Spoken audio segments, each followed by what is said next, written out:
Welcome back, everyone, to another reaction video. Well, I have to express my appreciation at everyone's concern about my appearance. A lot of you have been saying I look very tired.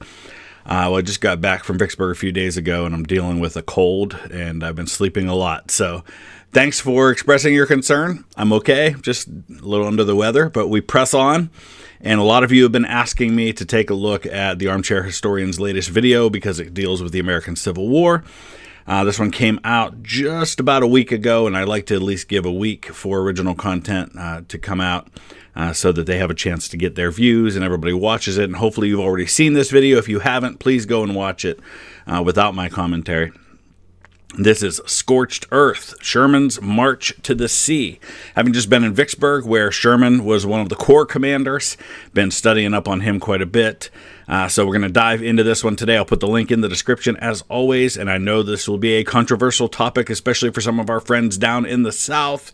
And I believe when I first saw this video released that it had a different title that had something to do with America war criming itself. So I guess he decided to go with something a little less controversial as far as the topic goes. I want to give a thank you to Justin in Culloden, West Virginia. I don't know if that's how it's pronounced, but that's how you pronounce the battlefield in Scotland. It's Culloden, so I'm going to go with that. Culloden, West Virginia. Justin, thank you for your support on Patreon. Really appreciate that. Let's go ahead and dive into this one. November of 1864.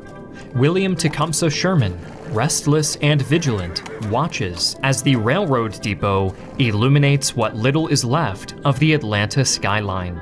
After a costly siege for the city had been won in September, Sherman was gathering all the supplies he could to move onward to Savannah, splitting Georgia and thereby the Confederacy in two. To aid in this, the Union Army had to vacate Atlanta, stripping it of any military worth. For Atlanta's people, it was a devastating loss. For Sherman, it was just the beginning. And you know, a lot of people think that somehow Atlanta is the first city to be burned like this, and there's some debate about exactly how the fires got started. Richmond, for example, gets burned late in the war, and it was very clearly people in Richmond who caused those fires. It was not the Union Army marching in. But having said that, burning anything of military value in Atlanta would have been consistent with the MO of the Union Army for at least a year, because if you go back to the Vicksburg campaign, a lot of what we see happen during Sherman's March to the Sea, we see previews of that under Grant in the Vicksburg campaign. When Grant's forces take the city of Jackson, the capital of Mississippi, they don't have the manpower to be able to occupy it. Grant's actually outnumbered at that point by the combined Confederate forces under Joe Johnston and John Pemberton. And so he can't occupy it. He can't spare those kinds of forces. People forget that when you are marching deep into enemy territory, you have to guard supply lines. You have to leave troops along the way. It's really difficult to occupy cities behind enemy lines for long periods of time. So he gives Sherman orders to stay and burn anything of military value and then leave the city because they can't spare manpower and time to occupy it. As the American Civil War entered its fourth year, the Union's high command was becoming increasingly desperate to end the conflict. A grinding stalemate between Generals Ulysses S. Grant and Robert E. Lee in Virginia made prolonging the war unpopular, and the shadow of Lincoln with an axe. That's an image from an actual photograph that was taken at the Antietam battlefield there with the Dunker Church in the background. That would be from 1862, though. November elections loomed on the horizon. Amid this backdrop, the Atlanta campaign of Brigadier General William Tecumseh Sherman would take place. Sherman's a major general. He has been for the better part of 2 years at this point. Culminating in the Battle of Jonesboro, where Confederate railway supply lines to Atlanta were cut, leading to Confederate Lieutenant General John Bell Hood evacuating the city and destroying rail cars full of ammunition in his trail. And that's where the fires get started. Occupation of Atlanta began on September 2nd. So there's actually a Battle of Atlanta that fought on July 22nd, 1864. It's actually one of the deadliest battles in the Western theater, at least just for me personally. As I'm writing a book on the 20th Ohio, it was the deadliest day of the war for them. They lose like 40 killed in one battle from their regiment, and yeah, there were huge chunks of the Union Army that were captured, and a lot of the guys who will end up in Andersonville prison were captured during the battles for Atlanta. But it becomes increasingly clear to Hood that he can't hold the city, and so he finally evacuates it about 2 months later. But they had been fighting in and around Atlanta for months at that point. 2 months before the presidential election, providing Abraham Lincoln a much-needed win. The newly promoted Major General Sherman set up his headquarters in the city. And all right, I just want to go ahead and show you the documentation of this. I don't know why he keeps talking like Sherman just got promoted to Major General, unless he's talking about his regular Army rank, which would be a separate issue. Okay, so I think that's where his confusion is coming in. And so technically he's not wrong, but these weren't the ranks that people would have been using. Sherman was made a Major General Volunteers in May of 1862, so right after the Battle of Shiloh.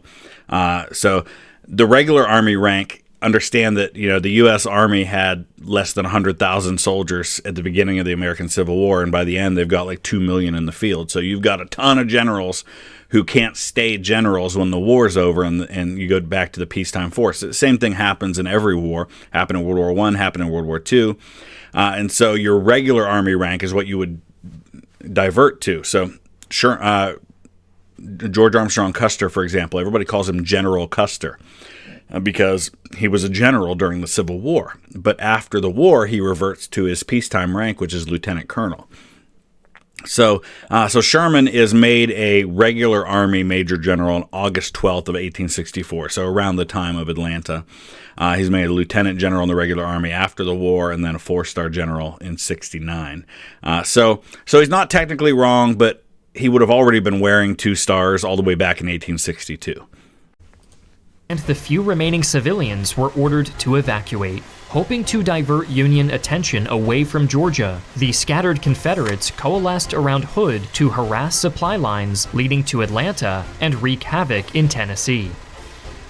After multiple false starts in pursuing the runaway Hood and contention with his superiors on what to do next, Sherman sent a communication to Lincoln and Grant, detailing his plans and requesting permission to proceed, stating, "I propose we break up the road from Chattanooga and strike out with wagons for Milledgeville, Millen, and Savannah."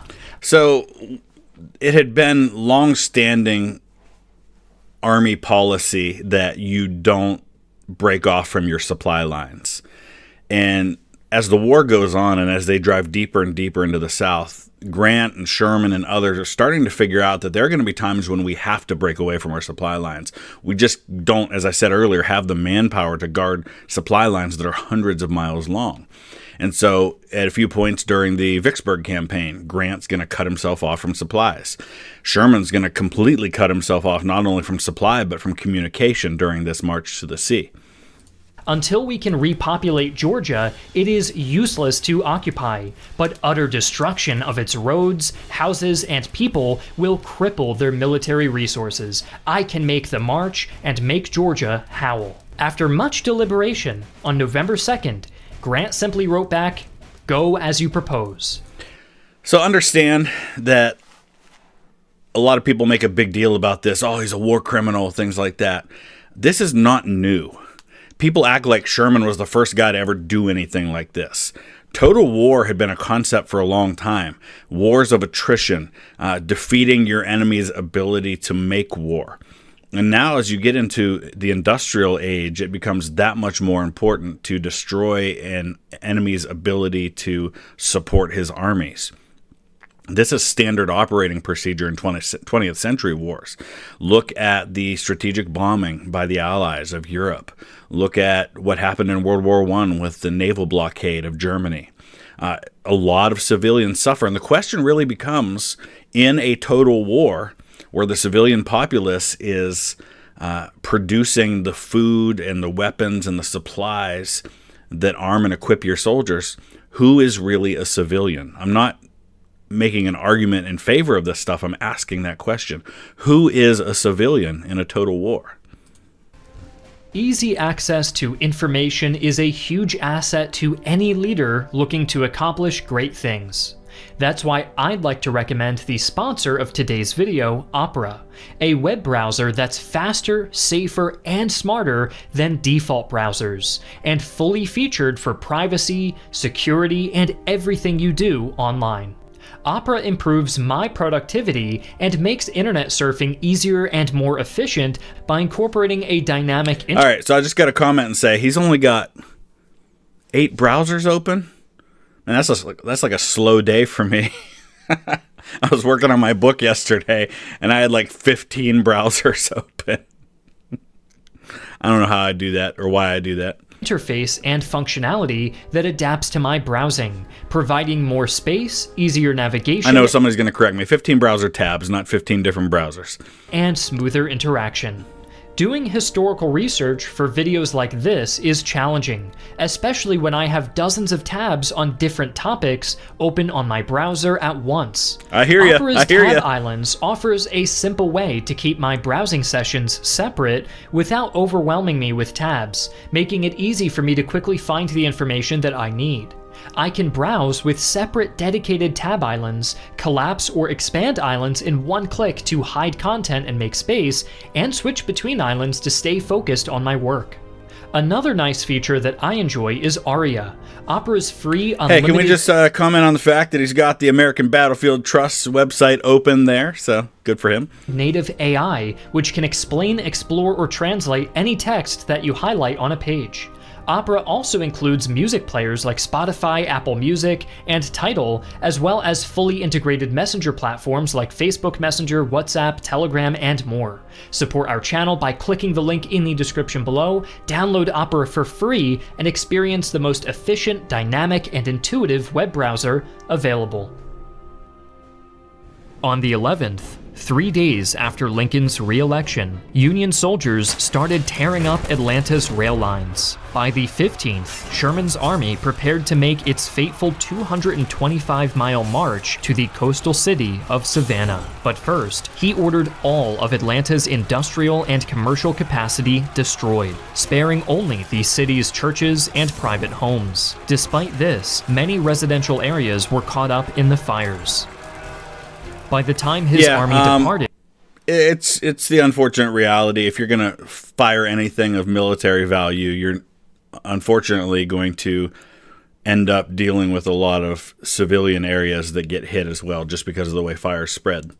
On the morning of the 16th, nearly 40% of the city was destroyed, with the major generals Henry Slocum at his left flank and Oliver Howard at his right. Sherman marched southeast toward Macon. So a lot of people forget that Slocum and Howard end up in command of armies later in the war. These are guys that were both, Howard was the 11th Corps and Slocum was the 12th Corps commanders at the Battle of Gettysburg. And there's a lot of switching that takes place where you've got some guys that had been in the East that end up in the West, and you have guys in the West that end up in the East. Hooker ends up out in the West, and he's going to command an army at Chattanooga. So there's kind of some flip-flopping going on with where these guys fight. Sherman's army, comprising 62,000 men, was predominantly infantry.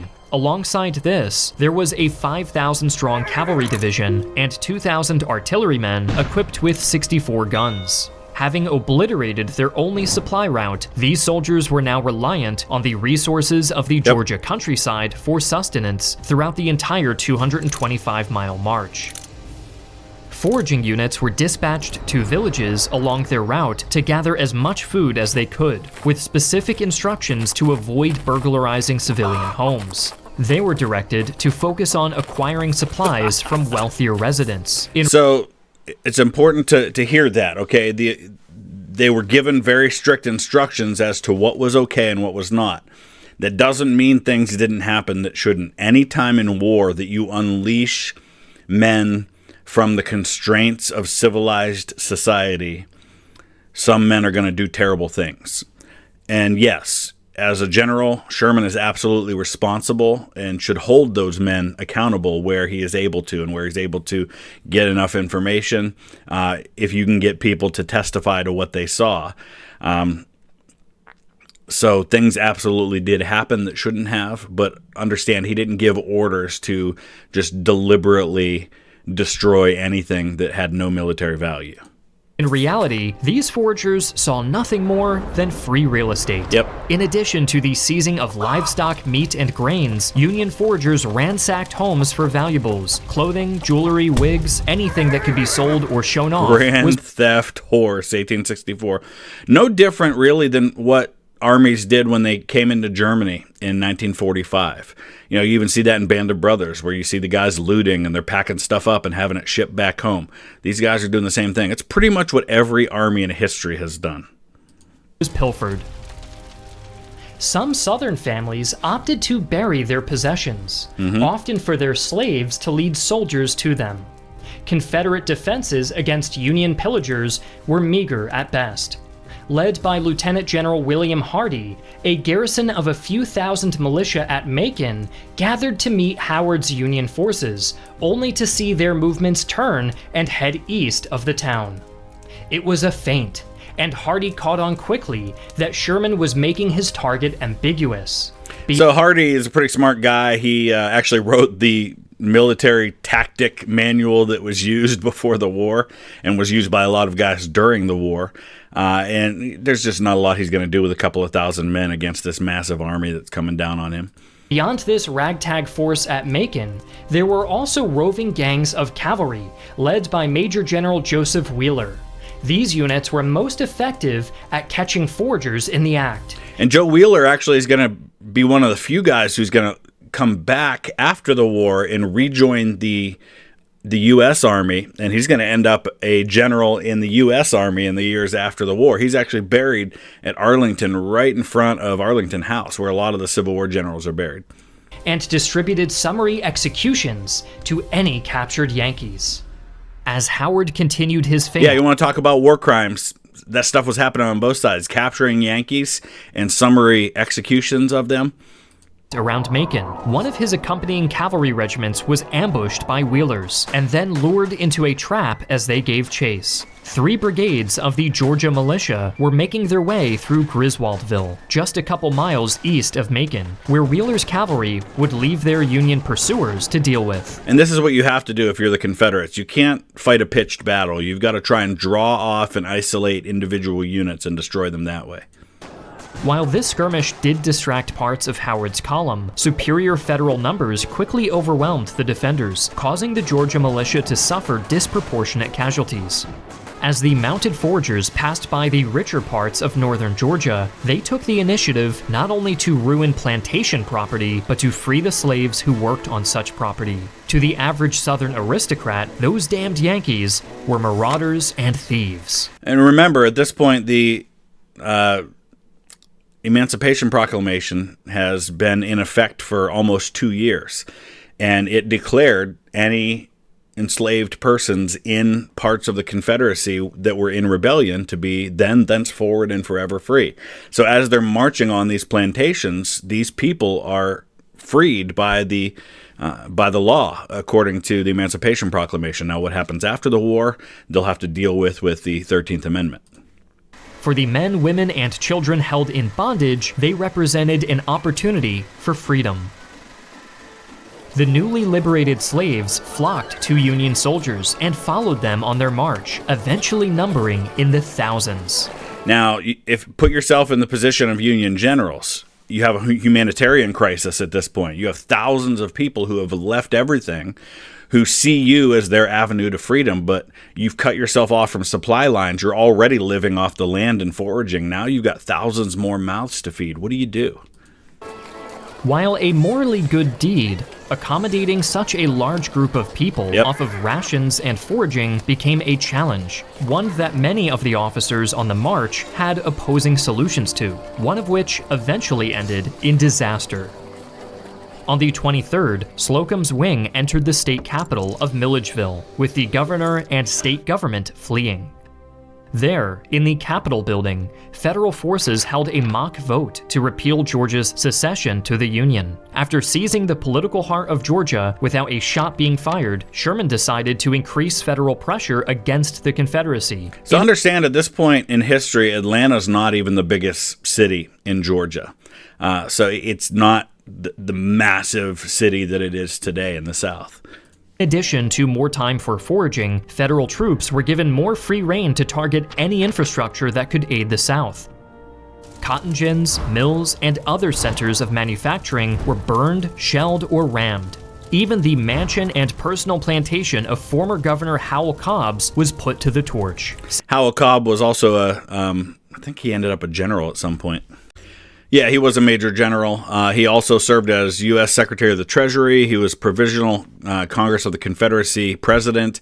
He's Governor of Georgia. He's Speaker of the U.S. House of Representatives, leader of the Democratic Caucus. He's a congressman, so a little bit of all of those things. But I was mentioning earlier about the largest cities in the Confederacy. I want to take a look at that for a second. So here are the largest cities in the South. This is the 1860 census records. New Orleans is by far the biggest. It's 4 times larger than any other city in the South at that point, and it's one of the first cities to fall. Then you have Richmond, Charleston, Mobile, Alabama, Memphis, Tennessee, Savannah, Georgia. So you see there, Savannah is significantly larger. Atlanta is only 14th in size. I think it only had 5,000 people at that time. I don't know why it says 385 there, but it's really no bigger than like Vicksburg, Mississippi. It's really not that large a city at all in the 1860s. Save for the slaves' quarters. In addition, hundreds of miles of rail line were slowly and meticulously uprooted by federal forces, Sherman's often with neckties. soldiers working in shifts using crowbars as they twisted lines into shapes that were often impossible to repair. So they would heat them up so that they could be bent, and then once that happens, they're no longer good for anything. And again, this is something that had happened in 1863 during the Vicksburg campaign when they broke up the rail line between Jackson and Vicksburg, and they called them Sherman's neckties. As the columns began to close in on Savannah, Sherman's men were being more frequently inundated by Joseph Wheeler's Confederate skirmishers. Fed up with the harassment, Sherman's cavalry commander, Judson Kilpatrick, detached to pursue their base at Waynesboro. As Union cavalry broke through defensive lines and cut off Confederate access to Augusta, Wheeler was forced to withdraw from the town, severely diminishing his capacity to slow Sherman's onslaught. As the march progressed, the terrain began to change as Union troops entered the low coastal plains of Georgia. Its low elevation was rich in swamplands and marshes, but not so much in plunder and A lot of corporals in that adding army. further pressure as more fugitive slaves followed the army. Yep. On the night of December 8th, one of Sherman's subordinates, Brigadier General Jefferson C. Davis, reached Ebenezer Creek, some 20 miles north of Savannah, where Army engineers prepared a pontoon bridge to allow safe passage. Let's talk about Jefferson C. Davis for a minute. In addition to having the unfortunate privilege of having the same name as the president of the Confederacy, Jefferson C. Davis murdered another Union general and got away with it. He never was punished for murdering another general. So there you go. In what is probably the worst atrocity committed on the march, Davis ordered his 14,000 men to cross the bridge over the next few hours, and at the last moment ordered the bridge to be cut and pulled back ashore, preventing the 600 fugitive slaves from crossing, effectively abandoning them on the west side of the creek, their fates left to the incoming Confederate cavalry. Many of these freedmen tried to swim across the icy water for safety, some of whom were aided by disparate Union soldiers, but many more were killed or captured by Wheeler's men. So here you have Davis making a decision, but some of his men not agreeing with that decision, and they're doing their best to help. And this is completely on Davis. I kind of understand why he made the decision he did, but it's difficult to judge that based on a guy just trying his responsibilities to his troops. And it's easy to judge him for that, and maybe fairly so to judge him for that, but it's complicated, unfortunately.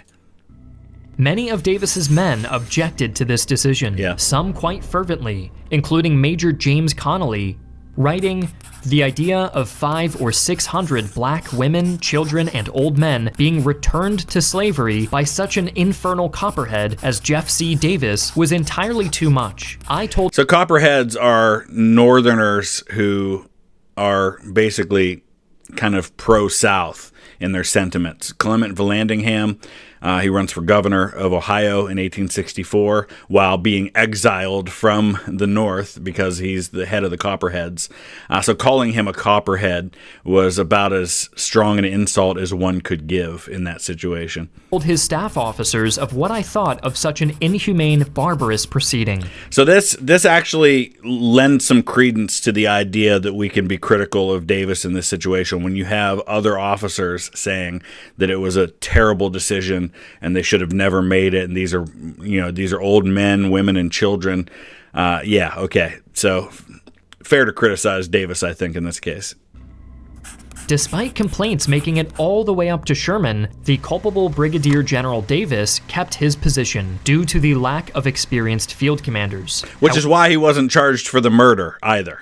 However, such an act could not stand to be repeated, Sherman thought, and must be reconciled. This event would be the precipice for Special Field Order No. 15, an order made by Sherman to provide arable land for the now liberated slaves and their families. And this will be one of the inspirations. By this point, they're setting up what's called the Freedmen's Bureau, which is a government agency that will actually eventually be led by Oliver Howard, who's commanding one of the armies in this expedition. And he is the namesake of Howard University as well.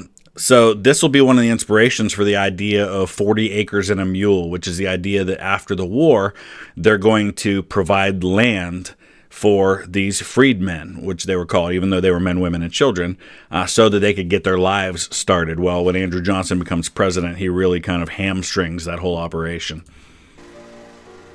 Considerably less compassionate was Sherman's solution to the use of enemy anti-personnel mines, called torpedoes at the time. Water mines are also called torpedoes at the time. The idea that we have of torpedoes, which are shot from a ship or from a submarine at a target, at that time, torpedoes were stationary things that exploded when men or ships got near them. Sherman's men began encountering these devices as they approached within the final few miles to Savannah, which had a devastating, terrifying impact on Union morale. As his wits' end, and having seen firsthand the treatment of Union POWs by their captors, Sherman ordered Confederate prisoners to clear the minefields by any means necessary, even when they didn't know where these torpedoes were planted. Finally, on December 10th, Sherman's main force reached the outskirts of Savannah, where they encountered Confederate General Hardee. Hardee, with his 10,000 troops entrenched, had established fortifications that halted the advance of Sherman's main column. Now hundreds of miles into their journey, and hoping to get resupplied for a potential siege, Sherman sent a small contingency to take the coastal Fort McAllister, swiping away a small Confederate garrison on the 13th, and finally reaching the sea. So getting to the sea means now you can be resupplied by the Union Navy, which controls the waters all around the Confederacy, allowing the U.S. Navy to resupply the beleaguered forces. With a new supply route set up for the first time in over a month, Sherman sent terms to Hardee on the 17th, demanding the surrender of Savannah or face an overwhelming force. Given the impossible decision to either surrender or persist, Hardee chose neither. On the 20th, the Confederate garrison crossed the Savannah River and made its way north, forcing the city's mayor to present Sherman with the keys to the city himself. That's a... General... That looks like... what's the name of the game? Oh my gosh. I hate when this happens. I'm in the middle of a video and I can't remember what it is. So Elder Scrolls, that kind of stuff. It looks just like that. Sherman had done the impossible. Without supply or communication from his fellow Northern comrades, entirely under his command, Sherman had brought Georgia to heel. his army paraded through the countryside, virtually unchallenged by Confederate resistance. Emboldened, the now historic figure sought to replicate this strategy up through the Carolinas, with the same commitment to the scorched earth tactics that subdued Georgia. Sherman was set to cut a bloody path all the way to meet Robert E. Lee in his rear flank. In 1865, Sherman would add the burning of Columbia, South Carolina, and the capture of Confederate General Joseph E. Johnston to his long list of accomplishments, in a campaign that would persist until the end of the war. Didn't capture Johnston. Johnston surrendered in late April of 65, and that was really kind of the last major body of Confederates in the field. There was still the Trans-Mississippi Theater, but at that point, most of the Southern armies had surrendered. All the while delivering what both his admirers and opponents would call his divine retribution. In total, it's estimated that Sherman's 37-day campaign did over $100 million in damages in 1864, which today is about $1 billion US, with the vast majority of that damage providing little benefit to the marauding army. It wasn't about benefiting the army, it was about destroying the South's ability to make war, and I think Sherman made that pretty clear. 300 miles of railroad and countless pieces of Southern infrastructure were trashed. Thousands of horses and cattle, as well as millions of pounds of food, were seized. The march effectively isolated General Lee from most of his remaining peers, and allowed Sherman to move north and threaten Lee's Army of Northern Virginia with encirclement. The march hammered in the first nail of the Confederate coffin, culminating in Lee's surrender on April 9, 1865. The reputation of these actions remain debated among historians and history enthusiasts to this day. But to truly get a grasp of the motivations behind the mayhem, one has to look at only the words of Sherman himself. Since the public mind has settled to the conclusion that the institution of slavery was so interwoven in our system that nothing but the interposition of war could have eradicated it, I believe that the war was worth all that it cost in life and treasure. All right.